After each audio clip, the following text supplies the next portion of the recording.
दूसरों को अपनी गलती का दोष ना दें। क्षमा मांगने में शर्म नहीं करनी चाहिए। खुद को माफ़ करने से पहले ये जान लें कि आपने क्या किया था। दूसरों को अपनी गलती का दोष देने से बचें। हमें सिर्फ खुद पर ध्यान केंद्रित करना चाहिए और अपनी गलती सुधारने के बारे में सोचना चाहिए।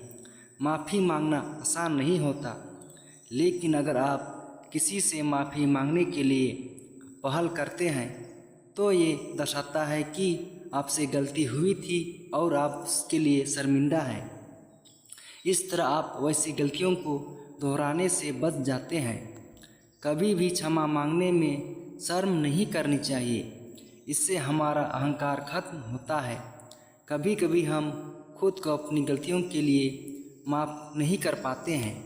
स्वयं को माफ़ करना एक बार में ही संभव नहीं है, यह धीरे धीरे समय के साथ होता है।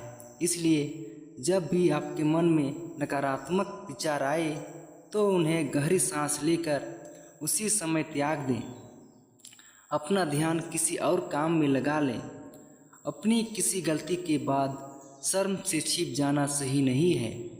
अपनी गलती के बाद हम अपने खास लोगों से नज़रें मिलाने में झिझकते हैं, क्योंकि हमें डर होता है कि कहीं वह मुझे पिछली बात याद ना दिला दें। ऐसी स्थिति में जैसे ही हम उनसे मिलेंगे तो हमारी कई परेशानियां तुरंत खत्म हो जाएगी। अपनी गलतियों के प्रति आभारी होना आपको बिल्कुल विचित्र लगेगा, खासकर वैसी गलतियां जिनसे आपको शर्मिंदगी महसूस हुई हो या दुख पहुंचाया हो। लेकिन अगर आप इन पर ध्यान देंगे तो पाएंगे कि ऐसी गलतियों ने आपको कितना मजबूत किया है। आप ये देख पाएंगे कि उन्हीं गलतियों की वजह से ही आप अधिक बुद्धिमान, मजबूत और विचारशील हो गए हो।